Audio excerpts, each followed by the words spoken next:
What's going on, everyone? This is Julian, and I hope y'all are doing well. In today's video, I finally hit veteran once again. It is the end of the max out season, finally, and yeah, it took a while, but I am finally at the veteran rank once again. So this is pretty much like my third time hitting veteran, and I did it with the team that you see here. It is going to be a Wigglytuff, Dunsparce, and a Shadow Kanto Marowak. And this isn't a team that I put together, of course. This was a team that another content creator built. I'm not quite sure which content creator built it, but I believe that this team is actually very, very powerful. So this is my first time actually using Kanto Marowak, in fact, because I did not have a Shadow one built. But luckily, on one of my accounts, this is not my main account here, I was able to build a Shadow Kanto Marowak. So this was actually a very, very strong pick. And it is actually used quite a bit in the Open Great League as well as Play Pokemon tournaments as well. For the rest of the team, as I mentioned before, there is Wigglytuff in the lead. Wigglytuff is a pretty good charmer. Just has to watch out for poison types, steel types, things like that. And then there is also the Dunsparce as well. Dunsparce, as you guys might know by now, a very, very solid state switch and can have a lot of play into most anything in the meta, with the exception of ground types like Quagsire, Clodsire, Diggersby, things like that. But in general, overall, Dunsparce's energy will really go a lot of places. So that is why it is usually used as the safe swap in this position here. And then there's also the Shadow Kanto Marowak as well in the back, as I mentioned before. If you give it a big energy lead, it will do just fine. It'll go a lot of places. Again, because a lot of Pokemon don't really want to tank a Shadow Kanto Marowak's energy. So that is the team, and this is the sets that helped me to climb from Ace. I was at 2496 Elo at the start of this video, all the way until Veteran rank. So without further ado, I'm going to go ahead and get through the rest of the commentary for this set. And this set was specifically a 4 and 1 here. So I'm going to go ahead and come into the Kwak up against a Skele-durge. I can take any one move, so I'm not going to shield this move. So they do fire off the Shadow Ball, which is the correct play, and then they do come in with the Charge-a-Bug. I am going to shield this move from the Charge-a-Bug though, because from this point an X-Scissor will KO, and I did debuff the Skele-durge previously with an Icy Wind from the Wigglytuff, so I'm going to overfarm by one more Mud Slap, and I'm actually going to go for the Bone Club. And I think at this point, 2 Bone Clubs will KO the Charge-a-Bug. I don't have to go for a Rock Slide. So that is my play here. I'm going to go ahead and fire off this next move. Another Bone Club. This will comfortably KO the Charge-a-Bug from this range. So Bone Club comes through and the Charge-a-Bug gets knocked out here. And all that's left is going to be the Skele-durge. I just decided to switch in for no random reason. If the Skele-durge had a move, it would be a loss. But luckily for me, the Skele-durge didn't have a move at that time. So that's going to be a pretty good game. Very well played. Got a little bit dicey towards the end, but that's totally fine. So this is going to be battle number 2. So as I mentioned before, this is a very solid team. It is ABA normal, but you do have a Charmer. The Charmer can put in some work against any fighting types like Primeape, Annihilate, Machamp, Pangoro, things like that. So hopping into the second battle here, we have Wigglytuff on the lead against a Gastrodon. This is actually where you want to see the Gastrodon, but the opponent swaps out into a Typhlosion. So I'm going to go ahead and pivot into my Dunsparce here, because this is my soft check to Typhlosion. And I am going to have to respect the Blast Burn here because they did fire off 3 Incinerates, but unluckily for me, they do fire off the Thunder Punch. And I'm going to go ahead and fire off the next Bone Club right here. This is actually on the cap tie to their next move. It is the Thunder Punch. So the Typhlosion is going to be taken out. They do let it go. But that's okay. I'm going to go ahead and fire off some residual chip damage here against the Gastrodon as it comes back in. Just going to be firing off Joran after Joran, but it doesn't really do too much damage because Gastrodon is actually quite a bulky Pokemon here. And I'm able to get to one more Joran here. The next couple of Mud Slaps will take me out. So we're going to have to see what the opponent is going to do. They do end up shielding 1, which is great for me. Now I'm going to aggressively pivot into the Wigglytuff here. I don't mind taking any move from this Wigglytuff because I know that it might not have a lot of play against whatever is in the back, so I decide to aggro swap here, and it is going to be a Talonflame, so this is actually quite bad. I'm going to go ahead and fire off a Swift. This is going to be doing a lot of neutral damage here against the Talonflame unless they decide to shield. This is actually unfortunately going to be a game that I do lose, but that's okay. I'm going to go ahead and get as much charm damage in as I can, and I'm going to go ahead and sacrifice the Dunsparce here. And what I'm going to do now is just going to leave it up to Kanto Marowak to see if I can win this game. And I'm going to go ahead and fire off a couple of Mud Slaps here, although the Talonflame is already at another move. And I recognize at this point that any move from the Talonflame will do more than the move from the Gastrodon, so I'm going to try to commit to a farm down here. Unfortunately, it doesn't look like it's possible, but they do defer the Bone Club on. They do defer the Mud Slap onto the Gastrodon. So this is okay, but they do end up firing off a Body Slam. So I am going to go ahead and fire off a Bone Club right away. And I do decide to undercharge it just to see if I can get to another move. Although unfortunately though, I do fall just short of another move, and the Talonflame already does have a move. So this is game over. This was actually quite close, but maybe I could have played it a little bit better and maybe not shielded the first fly on the Kanto Marowak there. But anyways, that was a tough game to come back from. So good game to my opponent there. And that is going to be the second game of the set and my only loss in this specific set. So we're going to go ahead and hop into battle number 3. And we are, as I mentioned before, this was at 2496 ELO, so just below the veteran threshold of 2500. And hopping into battle number 3, we have Wigglytuff on the lead against an Ariados. So this is a very bad lead for me. I need to swap out right away, but I am going to swap out into the Kanto Marowak instead of the Dunsparce, because my Dunsparce is actually a pretty good check to the Ariados. So I am going to go ahead and shield up this move from the Ariados. It could be a Trailblaze, and it is the Trailblaze because I do want energy on the Kanto Marowak, so it'll be able to threaten whatever comes into the back here. So the Kanto Marowak is up quite a bit of energy, and I'm going to go ahead and start firing off Bone Clubs here against this Quag. So the Quagsire does come in. I'm going to go ahead and fire off a Bone Club here, although I do lose the CAP tie. I can tank one Aqua Tail, so I am going to let this move go. And it will get me deep into the red, but not too far away from me KO'd, so this is okay. I'm able to get to one more Bone Club here against this Quagsire. So I'm going to try to commit to the Mud Slap Farm Down, and unfortunately I fall just short. So what I am going to do is I'm actually going to flip switch here. I do want to preserve some health on the Kwak and preserve a move as well. I'm going to go ahead and fire off this move against the Dugong though. So I now have the alignment that I want. I want the Dugong onto my Wigglytuff, and I also want the Dunsparce into the Ariados. So this is fine. I'm going to go ahead and let this go, and I'm going to throw one Charm, and I'm going to go ahead and pivot into my Dunsparce here. So this is fine. Good timing on my opponent. They denied me the move here, so they are going to be able to debuff me here with a lunge.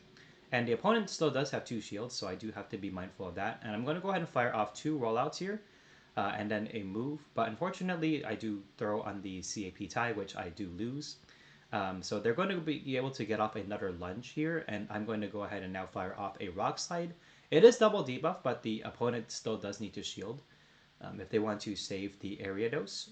So they do shield, which is fine. I'm going to go ahead and try to make another Rock Slide here against the Ariados, which I'm able to do successfully. And then what I need to do is I'm going to try to make a catch on the lunge back onto the Wigglytuff. So that's what I'm going to do. I'm going to throw one more Raw here, and then I'm going to go ahead and pivot into the Wigglytuff to catch this move. Because I do want to see if I can get to another move against either the Wigglytuff or either the Dugong or the Ariados. So I'm going to be throwing the move here, and they do aggro swap back into their Dugong. So this is fine. They're going to be throwing an Icy Wind, and I barely survive it, which is good for me. And I'm going to be able to get off a Swift. So this is actually very valuable chip damage here. against the Dugong. So they are going to be able to take me out with one more Ice Shard here, and I'm just going to be barely able to make it to the rock slide, winning the CAP tie against this Dugong. So this was a very, very close battle. And then all that's left with my opponent is just going to be the 1 HP Ariados, and I'm able to take it out with just one rollout. So that got very close towards the end there, but very well played to my opponent.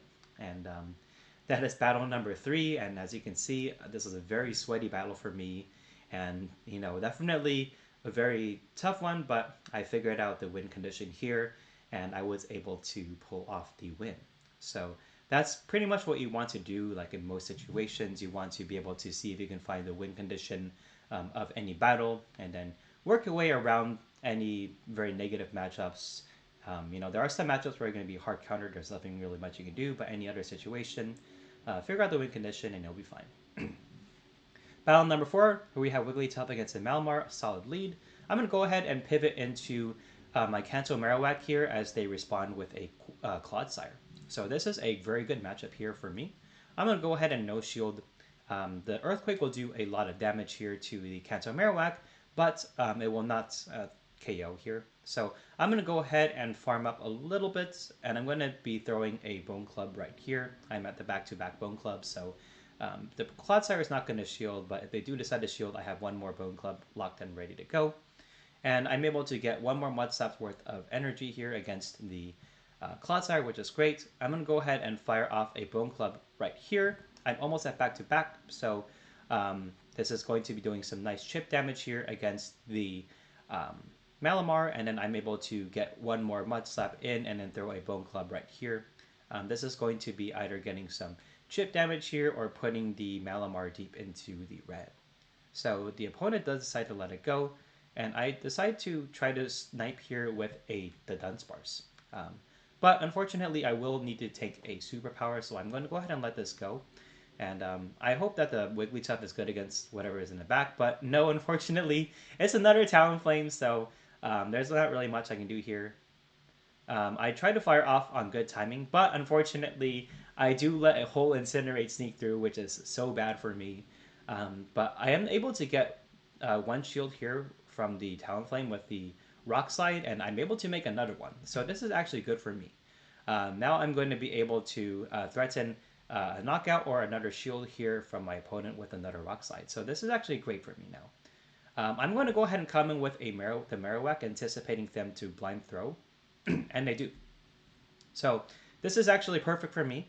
What I need to do now is save my shields for the Wigglytuff. You might think that this is actually a very bad matchup for me, but unfortunately for the Talonflame, they have no shields, and I can just basically charm through the rest of the opponent's team here.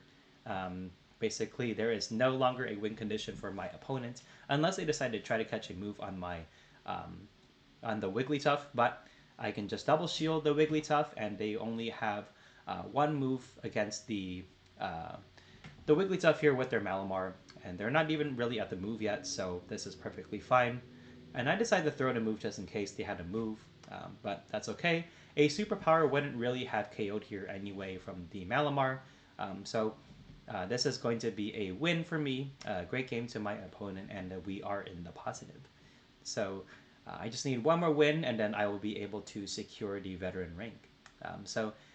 This was a fun battle. I think definitely a very sweaty set, but we are moving on to the last battle of the set here. And like I mentioned before, this is a very fun team. I definitely recommend trying it out. Not sure how much of play it will have in the next season, but for the remainder of the season, I would definitely give this team a try if you're looking to make a push. So hopping into the last battle of the sets, we have Wigglytuff here against the Gastrodon. So again, this is where I want to see Gastrodon on this team. And what I'm going to do is I'm going to stay in this matchup, of course. There isn't really a reason for me to swap out into my backline just yet. And I'm going to go ahead and fire off the Swift here on the CAP tie to the Earth Power from the Gastrodon, or potentially a Body Slam. So we'll have to see what my opponent wants to do. And I am going to go ahead and commit a shield myself here.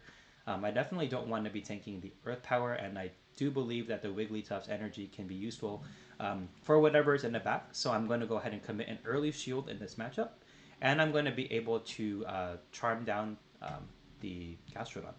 So now my opponent comes in with a Clodsire, and I'm going to go ahead and respond right away with my Dunsparce. I don't want to pivot into my hard answer of Kanto Marowak just yet. So what I'm going to do here is I'm going to get as much draw run damage as I can against this Clodsire with my Dunsparce, but the opponent decides to shield. So again, this is fine. I'm going to go ahead and let this move go. And basically what I want to do at this point is I want to get as much energy as I can with the Kanto Marowak. So I'm fully okay with using the Dunsparce as a damage sponge here in the mid-game matchup. So I'm going to be able to get to another draw run here. This is either going to be doing heavy damage to the Clodsire or forcing a shield.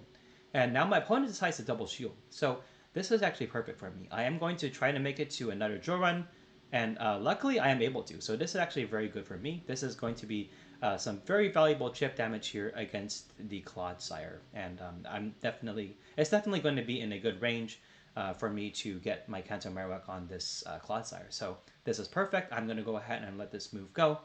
And they only go for a Stone Edge this time and the Undercharge. So this is okay. I'm going to go ahead and let them get a little bit of energy. Now I'm going to go ahead and come in with my Kanto Marowak here. And they do come in with a Walrein. So this is actually pretty interesting here. I'm going to go ahead and go for the Rock Slide, but unfortunately I do lose the Cap Tie. So I'm going to go ahead and shield this move. And I'm going to go ahead and fire off the Rock Slide against this Walrein. And this will be doing some very nice super effective damage here. It's not enough to KO because Rock Slide will not be stabbed from the Kanto Marowak. And I'm going to go ahead and fire off a couple of Mud Slaps, and then I'm going to go ahead and snipe with my Wigglytuff here against the opponent's Walrein. And at this point, I'm just going to go ahead and try to commit to the Icy Wind here from the Wigglytuff, and the Clodsire is just going to be throwing a move to take me out. But that's totally fine. I do have almost enough energy for a Bone Club here against the Clodsire, and one Mud Slap is all that's needed to take this game, and this Bone Club is going to come in and take out the Clodsire from this range. So that's going to be a great game, very well played to my opponent. And as you can see, that was a 4-1 set. So yeah, this was a very, very tough season just overall, but I'm really glad that I was able to come through in the clutch here and finish off the season with the veteran rank. So very proud of how much I've come through, and especially during the season, and understanding this new meta and all of that. So there we go. As you can see, I finally hit veteran. It's at 2539 elo. Very, very cool. And you get the Alistair style mask. And that is going to be it for this video. Thank you guys so much for watching. If you guys enjoy this type of content, please feel free to give this video a like and subscribe. Any support will really help the channel grow. And of course, if you want to stay tuned to any future videos that I have coming up next, please feel free to hit that notification bell so you can stay up to date with whatever is coming on the pipeline. And that's going to be it. Thank you guys so much for watching, and I'll see you all in the next one.